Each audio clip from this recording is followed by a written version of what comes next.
On episode 474 of the 40 Plus Fitness Podcast, we meet Dr. Herman Pontzer and discuss his book, Burn. New research blows the lid off of how we really burn calories, lose weight, and stay healthy.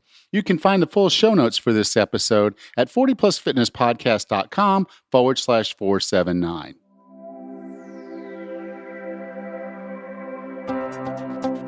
Have you decided you're ready to make a change?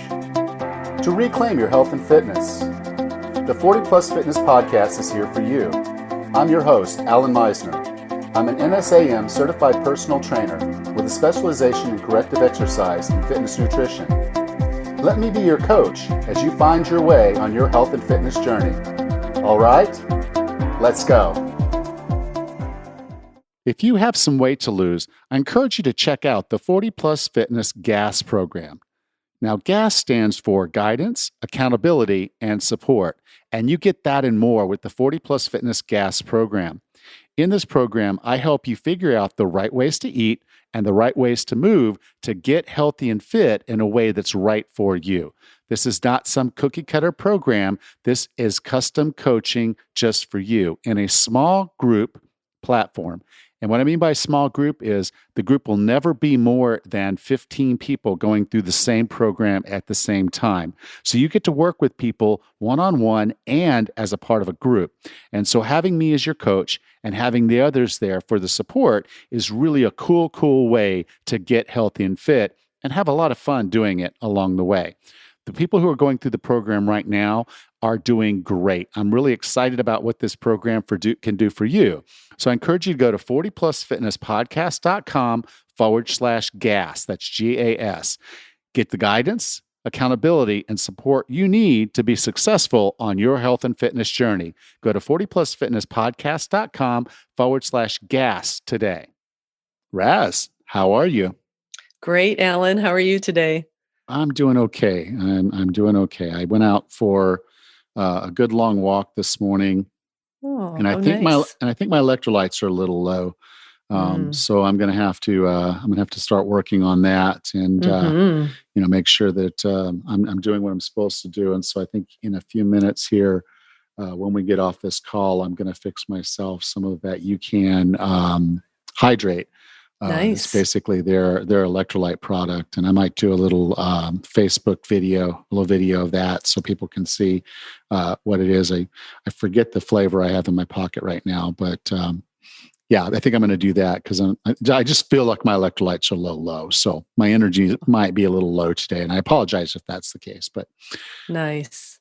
I like UCAN. It's a really tasty product. It's not too sugary sweet in flavor, and it sits well in my stomach too. I like that. It actually has no sugar in it. That's the other side of their hydrate product, and even their other product. It's a super starch. The energy. It's a super starch, so it doesn't spike the blood sugar. And it's not a lot of calories either. That was the other side of it. The standard UCAN powder was like 80 calories, but it's enough that it kind of feels like it's, you feel that energy going into a workout. And then with the electrolytes, it's just a good tasting flavor. I love their lemon lime. I think I've got a different flavor here today, but anyway, so it's real good. And it just gives me what I need. Real easy. Just put it in my little shaker bottle, go, and nice. There we go. That sounds awesome. All right. Well, are you ready to get into today's episode? Yes, that sounds great. Our guest today is an associate professor of evolutionary anthropology at Duke University and associate research professor of global health at Duke Global Health Institute. He is an internationally recognized researcher in human energetics and evolution. Over 2 decades of research in the field and laboratory, he has conducted path-breaking studies across a range of settings, including fieldwork with the Hadza hunter-gatherers of northern Tanzania, fieldwork on chimpanzee ecology in the rainforests of Uganda, and metabolic measurements of the great apes in zoos and sanctuaries around the globe. With no further ado, here is Dr. Herman Pontzer. Dr. Pontzer, welcome to 40 Plus Fitness. Thanks for having me. I was reading your book, and I looked over at my wife, and she was sitting on the couch, and I said, I love reading books by anthropologists.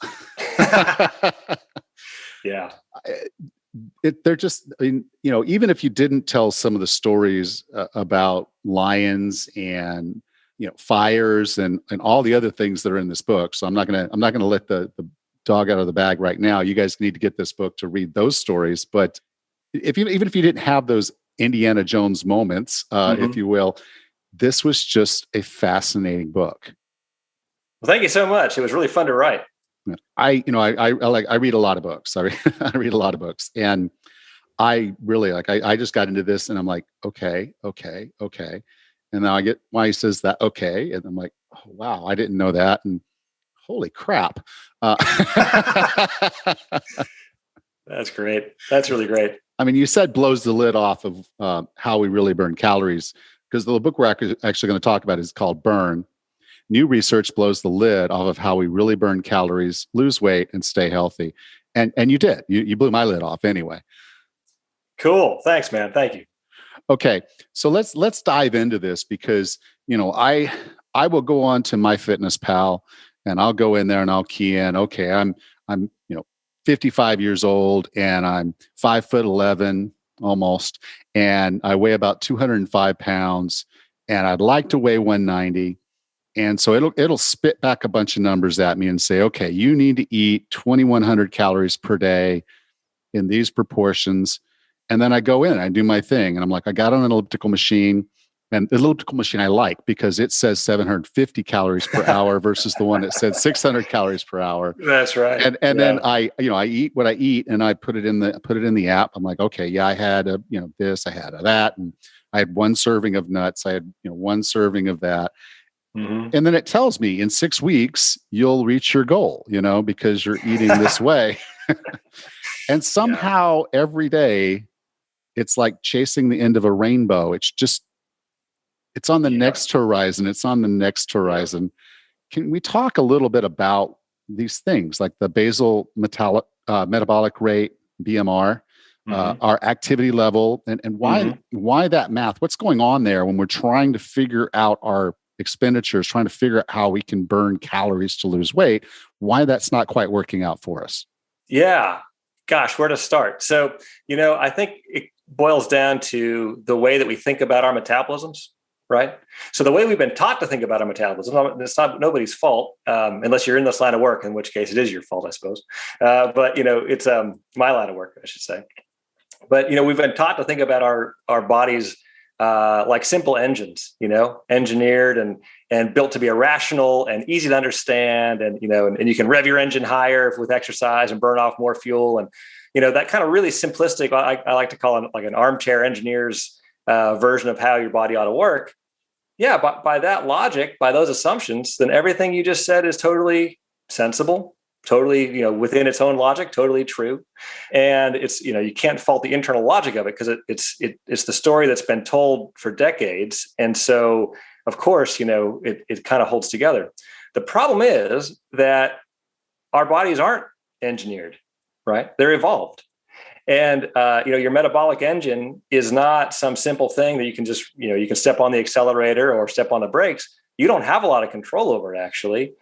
Instead, your metabolism hasn't been evolved to help you fit into your bathing suit better. It's been evolved to make sure that you survive and reproduce. And so, your body's doing, your metabolism is doing all this sort of sleight of hand behind the scenes that you're completely unaware of, right? From how well you can take, how well you track the food you eat to how well you can get a handle on the energy you burn off. And so all of those complications that are mostly unseen to you, because your metabolism isn't really about, just diet and exercise, it's about everything, makes the story that you told just totally fall apart. And I think that's, that's the experience that people have. Like you say, oh, I'm going to do this, I'm going to expect these results. And gosh, why isn't it happening? And it's because the way you thought it was going to work to begin with was not accurate. Yeah. So there was this really smart guy called Isaac Newton that, wrote these laws, and to the day they stand. And so there's the law of conservation. of energy. And so the thoughts are whatever you put into the system has to come out of the system, or it stays in the system. And then I guess to some extent, in my math anyway, was then, of course, you've got Einstein saying, energy kind of equals mass. So if you're putting extra energy in your body, then it becomes mass at some level until it becomes energy again. So it's not that we're broken. Yeah. And I think the way you kind of put it in the book, and you got into this concept of constrained daily energy expenditure. Right. And that's really what's holding us up, right? Because we are burning the energy, or at least we feel like we are, because the machine said, that's right, 750. But even if I say, okay, then I'll go with the lower number, 600. Yeah. Which again might not be the right number, but it's a number. I burned that. I did that. I got on there and I pushed myself. I know I had to burn calories to do it, because I couldn't do it without burning calories. Where's the math going wonky?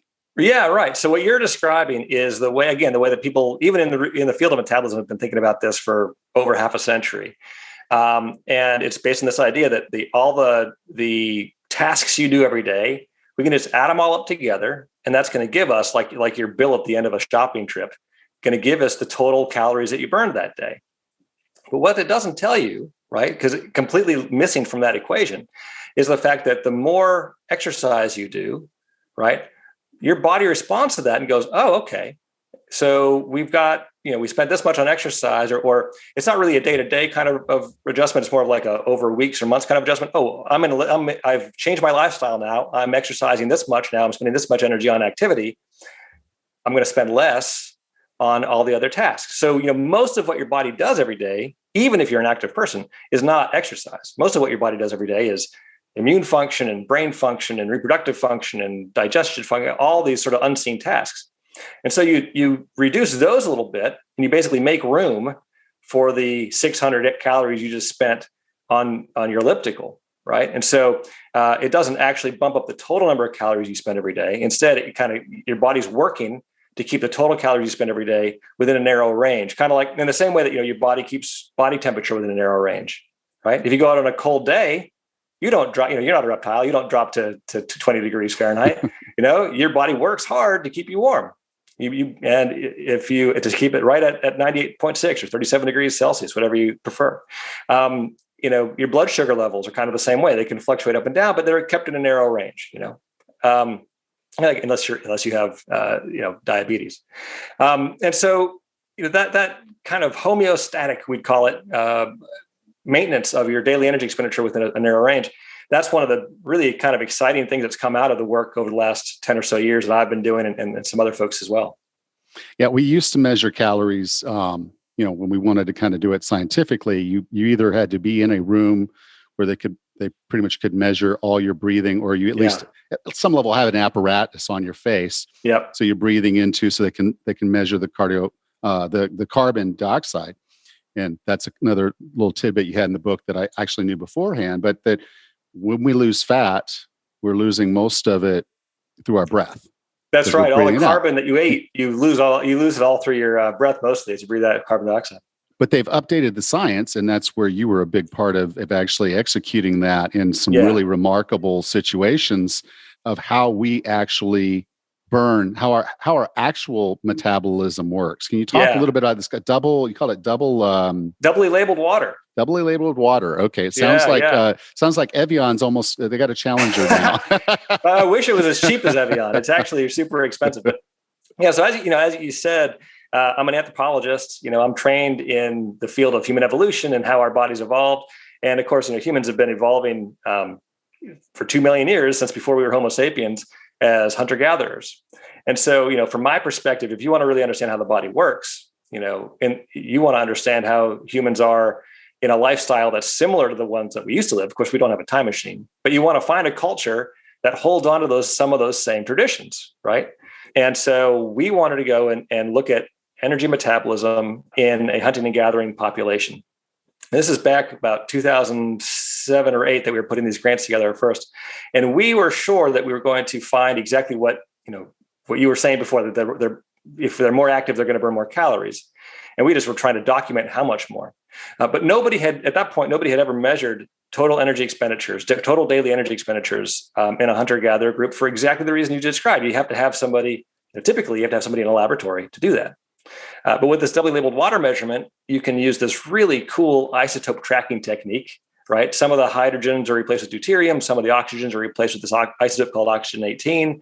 And you can use those to sort of trace your body's flow of water through your body, as well as the production of carbon dioxide that you breathe out. Because some of the oxygens that flow through your body actually come in as water and leave as the O's and the CO2 that you breathe out. And we can actually track that over about a week or 10 days at a time. So it's a really cool technique. It's been around for a couple of decades, but it's expensive. There aren't many labs that do it, and nobody had ever done it for hunter-gatherer group before.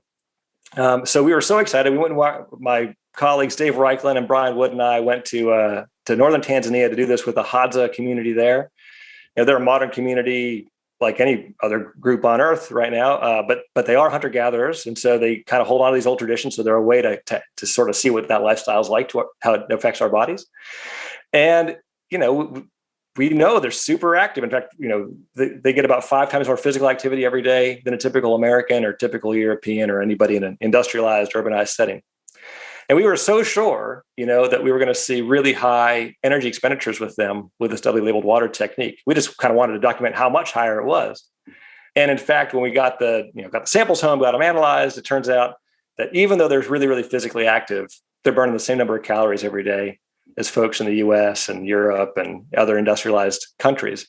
So that was totally mind-blowing to me, and has sort of shaped my research over the last 10 years, trying to follow that weird finding and find out actually it's not so weird. Yeah. We see it other places too. We see it throughout, and just try to understand what that means and how your body can possibly adapt to lifestyle like that and keep energy expenditure the same. Yeah, and I would tell you as a personal trainer, and I would say 99.9% of my colleagues love the calories in, calories out model. Yeah, because we sell exercise. For the most part, someone says, "I want to lose weight. I'll exercise you." And so it's an easy sell because they believe they need to exercise more to lose weight, but the body's going to adjust because of it. Mm-hmm. And so you've actually proven that scientifically now that that's what happens. So our immune function maybe downregulates, our reproductive system downregulates, maybe even the size of some of our organs go down as a result. That's not something necessarily measurable in weight, but it kind of is what it is. Our body adapts to what it needs to stay alive, just to to be here tomorrow. When food is scarce or when you're overworking, it needs to be able to keep you moving long enough to get that next kudzu or next antelope or whatever whatever they're out there after. Or you need to chase off some lions so you can have what they just killed. So you brought up a term in the book that I thought was really important, because the other side of the argument, I'll get a lot of people, doctors and nutritionists and everything, and I've seen it work. It's at some level, is they'll say, okay, we could be a carnivore, we could be a vegetarian, we could be a vegan, we could be whatever, and people will tribalize on those terms, on those ways of eating. What you found with the Hadza is that they are effectively opportunistic omnivores. They're going to eat what is they're able to get, because it's not like they go open up a fridge and say, "Ooh, we got some zebra in here." I think I'll cook that up tonight. It's going to be easier for us to go get some honey today, and we're going to eat a meal of honey. Yeah. Which anyone who's keto would say, "Oh my God, you're going to die.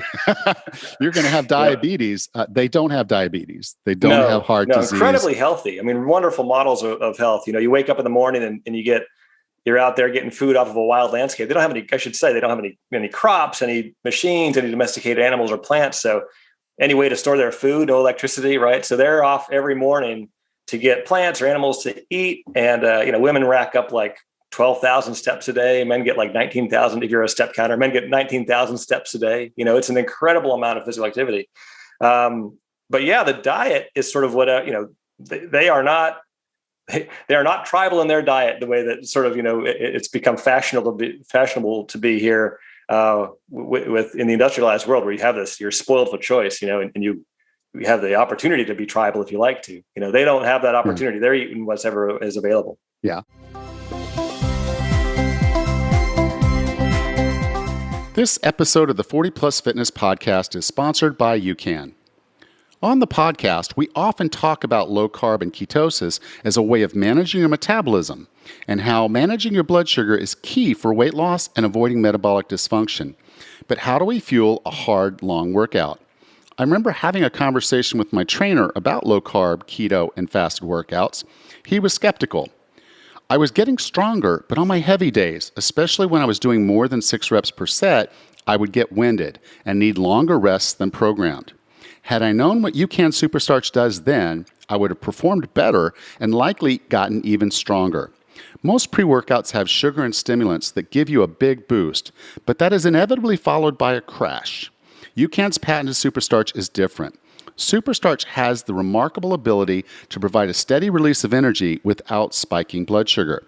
UCAN energy powders and energy bars are delicious and provide all the energy I need to make it through an intense training session. I wouldn't touch a pre-workout, but UCAN Superstarch checks off all the boxes to give me the energy I need without the downsides. I'm also a fan of their electrolyte powder, UCAN Hydrate. Go to 40plusfitnesspodcast.com/UCAN and use the code 40plus to save 20% on your entire order. Make UCAN Superstarch your competitive advantage at 40plusfitnesspodcast.com/UCAN.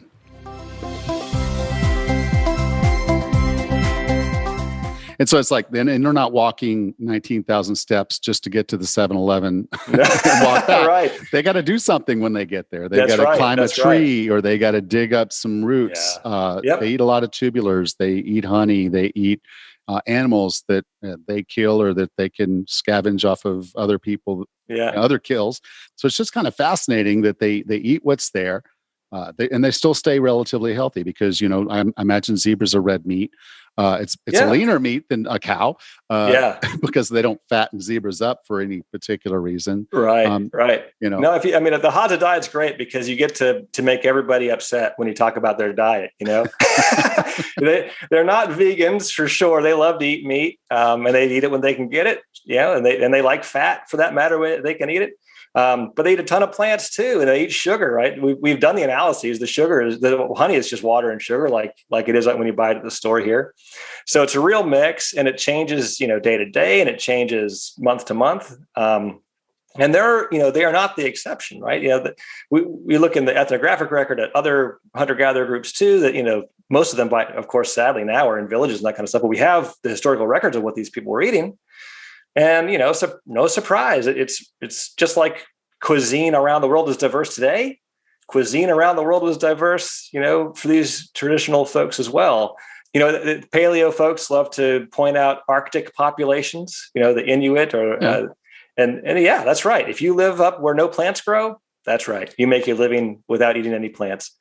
And if you live in places that are warm and temperate and have lots of plants that grow and honey, you eat that, so you can cherry pick anything. If you want to say, oh, this is my model of a paleo diet and just all meat, well, that's fine. You do that. I can find you a group that eats all plants, and that's what they do. And they're all equally healthy. So the idea that there's sort of just one paleo diet or one natural diet just drives me crazy. Again, as an anthropologist, one of the things I love about studying people all over the globe is, it's the yin and yang, the sweet and salty of the differences and the similarities, right? Yeah. We're all the same. We're all humans. We all have all the same motivations going on. And yet the way that we meet all those needs is so different and the cultures are so different. So to have to kind of rewrite some history of us that says, oh, it was only one way or it was only this way or what, it just does such a disservice to how cool humans are, I think, and how diverse we are. Yeah, well, we wouldn't have survived if we didn't have that capacity at some level to absolutely go periods of time without food and not die. Right. To not have a blood sugar crash and go into a coma because we went 2 days without actually being able to find food. Yeah. That we have to be able to go without food for a period of time and still function. Yeah. And we have to be able to go ahead and when it's time and we find the food, we eat what we got, we eat what's there. So if you're climbing up a tree and your lunch is made, it's just honey, And honeycombs, I mean, that's your lunch, and it took a lot of work. It took time, it took effort, and you burned a lot of calories getting there. And then you're there, and then you enjoy the honey. And then I guess you take some home. So, at least you can trade or do something with it. But, and someone's going to come home. And that's another thing I really kind of liked about their culture. One of the reasons they're probably so healthy is just their attitude and the social bonds they have with their kinfolk and the people around them in their tribe. And so they're just, they're just there, and they're taking care of themselves. They're taking care of each other, and they recognize where they are in the world, at least from the perspective of, if they don't help each other, they're screwed. Sharing that community ethos is so strong. And and it's one of those things that make us uniquely human, right? I mean, no other species. You can't find me another species where half of the animals get one kind of food and half the same animals get another kind of food, and they come together at the end of the day and share it. Doesn't happen. Doesn't exist. They eat it all. So hunting and gathering, which was what that is the human strategy for millions of years, is so interesting and so key. And it at its core is that we're going to be these socially connected people, right? Yeah. I think that's what's so hard about, like, COVID, for example. COVID is just such a killer because it says you can't be as social as you'd like to be. And it just, it's really hard for people. Yeah. And I've said this many, many times. I wish, and I know it's a scientific term they came up with and they're using it, but socially distancing was not what we need to do. Yeah. We need to physically distance. Yes. Yeah. That's a really good point. And so I know, but I actually went back and I saw where they had started using the term social distancing as a strategy many, many decades ago. This is not new. I mean, it's been in the books. That term's been in the books for a long before anyone thought of Facebook or anything like that. Right. But we don't need to socially distance. We need to physically distance when it's appropriate. And hopefully now, with the things that are going on, we're going to move past all that. So, but we've got to keep our immune system healthy, and we got to do the other things that are necessary for us to thrive as humans. One of the things that's going to come up is, like, okay, if my personal trainer making me exercise these do this stupid HIIT workout or this stupid, he's going to say, okay, I want you to do 30 minutes of cardio, 4 days a week. There's other benefits to that, and we can get into that for sure.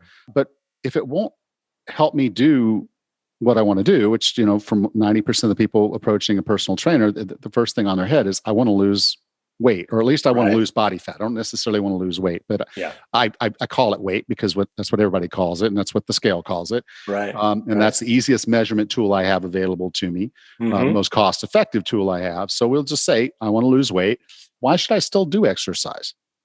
Yeah. So all those adjustments your body makes to exercise, to spend less energy on everything else, right? To keep your energy expenditure the same.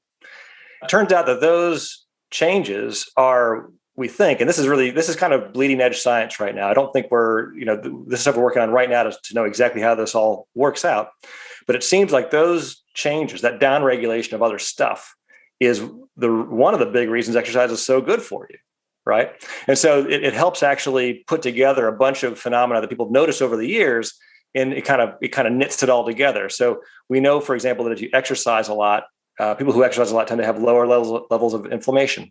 Well, what is inflammation? Inflammation is your innate immune response to an attack, to a pathogen, or to a cut or something like that. And you need some of it. You need some immune response, or you don't do very well. But too much is too much, right? You want the fire department to come when you call them, but you don't want them at your house all the time, right? So that's what chronic inflammation is like.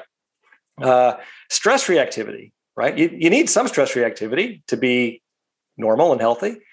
You don't want to have big surges of cortisol and adrenaline every time, something happens.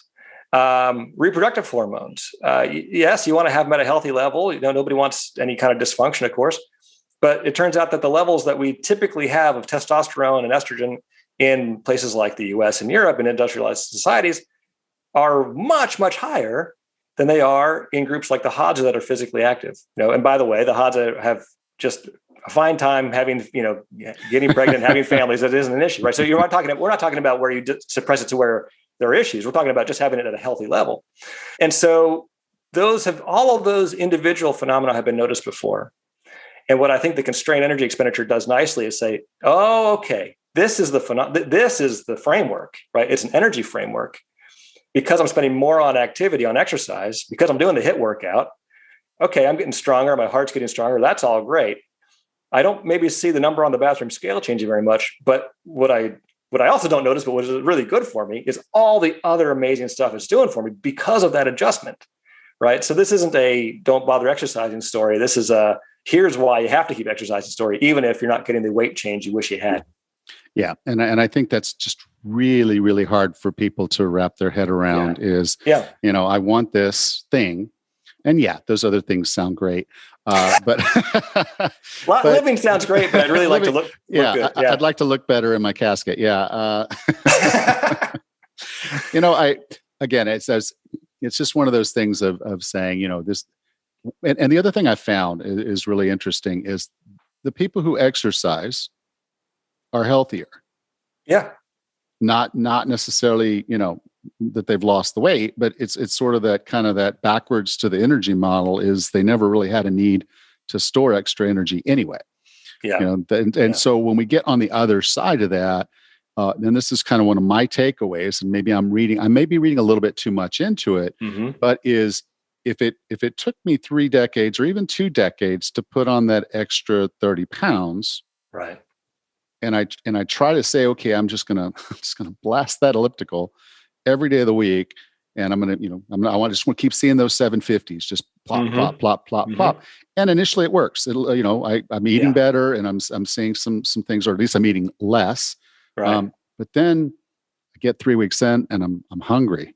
Yeah. And I'm like, okay, so now I'm hungry, and I'm fighting hunger, and hunger. It wins. So that's right. It always wins that argument. Yeah. So for the folks that are finding that struggle, to me, it seems the solution that you've kind of, based on what you are finding, that we really need to ratchet up the patience with our body. Yeah. Yeah. To let it do the things it needs to do. And if we're eating natural things, like, because they're not calling up Pizza Hut at 10 o'clock at night and saying, deliver 2 pizzas. They're eating real food. Yeah, that's right. I mean, the stuff that gets us into trouble, and this is some really cool work by a guy named Kevin Hall, and other groups have worked on this, in the lab, when you can control people who are eating and really watch what they're doing, what are the foods that get you into trouble?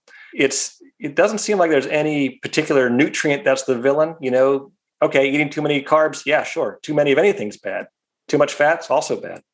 So what leads you to eat too much? Well, what seems to lead people to eat too much is when they eat these really ultra-processed, over-engineered foods, right? That are literally built in a laboratory and focus group tested to make sure that you eat too much, right? That's how they make their money.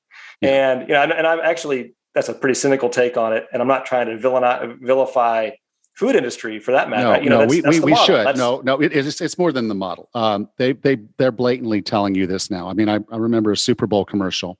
Yeah. And it was a Pringles commercial, which is just processed potato flour. I mean, it's just, Yep. Anyway, so they had one that was pizza flavored.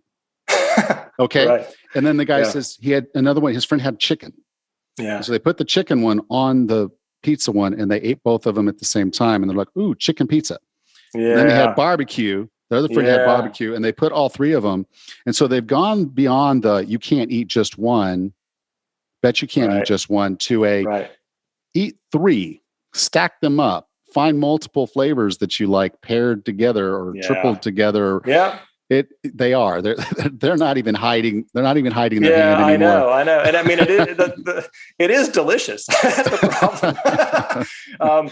But it gets you into trouble because, what we're finding is that and I should say we, I'm using we liberally there. This is people who are looking specifically at diet, but your brain does an amazing job regulating how many calories come in and how many calories go out. Even if you're gaining a couple pounds a year, which is the kind of that is the American obesity epidemic, is a couple pounds a year. Yeah. Even if you're doing that, you're still matching. Your brain is matching. Think about this: intake to expenditure to within like 0.05%. I mean, an incredibly amazing amount of precision there.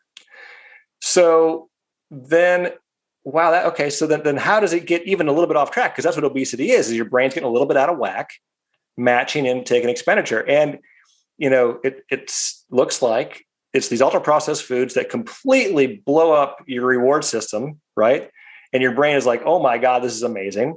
They don't have fiber. They don't have protein because that's expensive. So they just are full of sugars and fats, oils usually.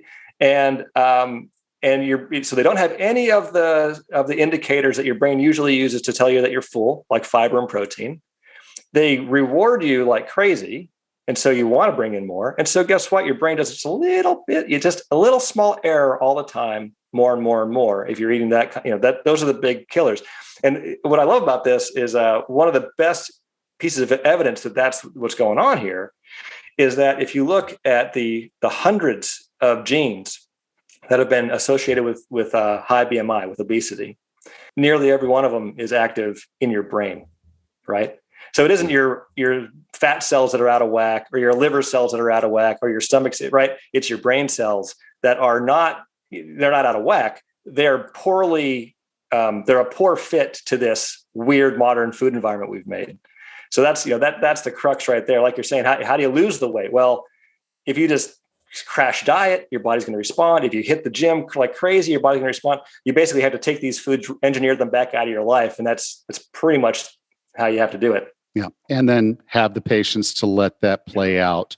Yeah. Because again, the like you said, that fractional difference as your brain and your body start to recollect and say, hey, I got way too much me here. This is actually not good for me to keep going. I need to get rid of some of this. Your brain will eventually turn on and say, okay, we're getting what we need. We're full. Yeah. And your body will then respond. But it's going to be that gradual. Have patience with the process. Yeah. And some people, some folks are going to find, the trick is, can you find a diet that you're eating healthily, you're getting all your micronutrients, your weight is either where you want it to be or going the direction you want it to be, and you feel full? Because as you say, hunger is always going to win. So if you're feeling hungry, it's not going to work.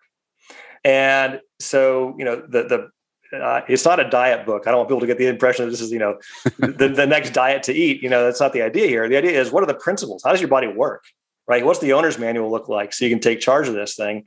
And, the principles seem to be, if you eat more fiber, eat more protein, those are ways to feel full on less. And some people are going to find that in a carnivore diet where a lot of the protein is what saves you. Some are going to find that in a plant-based diet where the fiber is what saves you.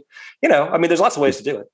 Yeah. Well, I think it could be a diet book. So go to Africa, make your own bow and arrow, make your own stick to dig out roots and tubulars. Yeah. And then walk 1,900 steps per day to go kill, a giraffe. Right. That'll do it. Yeah. Or cook your food with no seasoning. That's the other thing, right? They got a little bit of salt. That's it. They don't really, their food is not delicious. I kind of wish it were.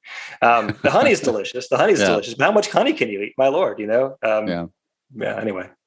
Oh, perfect.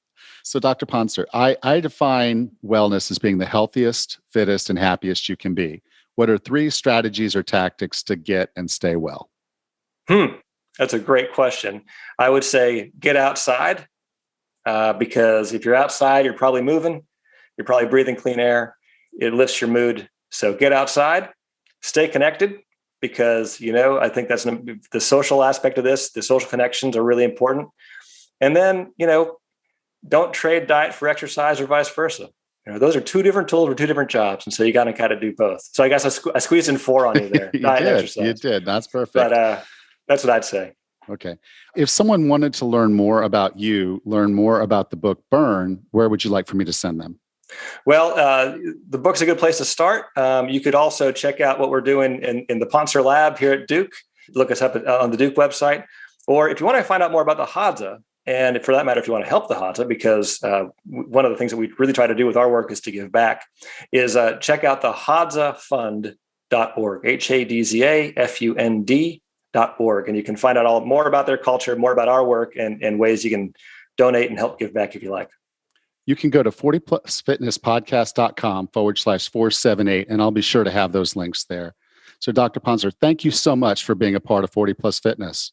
It was so much fun. Thanks a lot. Welcome back, Raz. Hey, Ellen, what a fascinating interview. I have to say that this whole theory about calorie expenditure kind of blew my mind a little bit. Yeah, yeah. I just love anthropologists. I just do. And the ones that go out there, the Indiana Hmm. Jones kind, because he had some really cool stories in the book about his adventures, particularly in Africa, with the Hadza tribe. But you know, he just saw some things there that you wouldn't see anywhere else, and you wouldn't Hmm. experience anyone else. And so, just really cool experiences. And then, yeah, when he sat down with them, they went in with a hypothesis, and he did real science, Hmm. which is crazy. Yeah. Real science, where you have a hypothesis, and when your hypothesis is wrong, you Hmm. acknowledge it and say, "Hey, we were wrong. This is what's actually going on." So yeah, the hypothesis was that these guys were burning thousands and thousands and thousands of calories every day, and as a result, that's why they were so freaking skinny. Hmm. But the reality of it was, no, they're not. Their body is finding equilibrium at a lower overall BMI. I mean, I'm sorry, not Hmm. BMI, but Uh, basal metabolic rate, but BMR. BMR, yep. Yeah, and so that basically what happens is that your body slows down other functions, eliminates some if it needs to for periods of time. And so, we've seen this. Someone who starved for a long period of time, they start losing muscle mass, but you see it, Hmm. if a female athlete, particularly one who does endurance running, gets her body fat too low, keeps her energy levels too low, she stops menstruating. Yeah. And one of the fascinating things that he talked about in the book was that the size of a person's spleen will go down. So you're quite literally using energy from your spleen, Mm. and that's your immune Like, system. And so hmm. therefore your immune system isn't functioning as well as it should. So your reproductive system can slow down and stop. Your immune system can slow down and stop, and all because it wants to keep your brain alive, your heart alive, your liver alive, and you alive. And so Hmm. it's a requirement. It's necessary. If you can't get enough calories, no matter how hard you need to work, your Hmm. body's going to find balance. Yeah, that is incredible. It's amazing to think that a hunter-gathering tribe like the Hadza that he studied, and people here in the United States even have a similar a caloric expenditure where you can only go so far. You can, like he said, you can't crash diet and you can't hit the gym hard enough. I mean, there's a point where it doesn't make it sense. Yeah. But one of the core points to take away from that is not so much just what our bodies are doing, Hmm. but to understand that the calories that we're burning are not for the right reason. Our immune Hmm. systems are overactive. Our systems are we have many systems that are overactive because of how we treat our bodies, what we put in Hmm. them. And so, we're burning more calories, but we're burning it being sedentary. So it's not that we're exercising to have those extra calorie burns. That's not where his average is coming from. It's it's Hmm. it's just coming from the fact that our body is going to burn about the same, whether it's doing it for the right reasons or the wrong reasons. Hmm. It's just an incredible experiment. Yeah. And so the for me, the core takeaway, and we've talked about this a lot lately, is that yes, you can lose weight relatively quickly. If you go on a diet, the diet's probably going to work for a period of time, and then it might not. And when it doesn't, then there's the frustration. Usually there's the retaliation. So, oh, that didn't work. Well, I'm going to go ahead and just have that bottle of wine I didn't have last weekend because my diet stopped working. And then there's the other part of this is just the dealing with hunger. And a lot we don't deal with hunger very well because food's just everywhere. And I think one of the core things for me, and you see it in the commercials, is they have the Snickers commercial where someone's starting to get what they call hangry, and as a result, they're kind of angry and hungry, and it all comes together. And what's the solution? The solution is to throw sugar at it, throw a Snickers bar at it, and that's going to solve your hangry problem. But that's not how this works, and as a result, I think one of the core takeaways for me was that if we really want to do weight loss responsibly, we've got to look at weight loss as a slow, long process. And so, slowly whittling away by eating whole food, nutritious food, being hungry sometimes, and maybe not eating as often as we do. Those are all going to be strategies that will help us lose the weight we want to lose, but it's going to take time. And so, you just have to be patient if you want to lose weight. You can't out exercise a bad diet, and it's really also not in your best interest to undereat what your body requires. Absolutely. There's a point where you need to fuel for. All right. Well, it looks like Rachel has some connectivity problems today, so she's dropped off. But I'll talk to you next week, Rachel. Bye. Next time on the 40 Plus Fitness Podcast, we meet Dr. Stephen R. Gundry and discuss his book, The Energy Paradox: What to Do When Your Get Up and Go has got up and gone. Until then, have a happy and healthy day.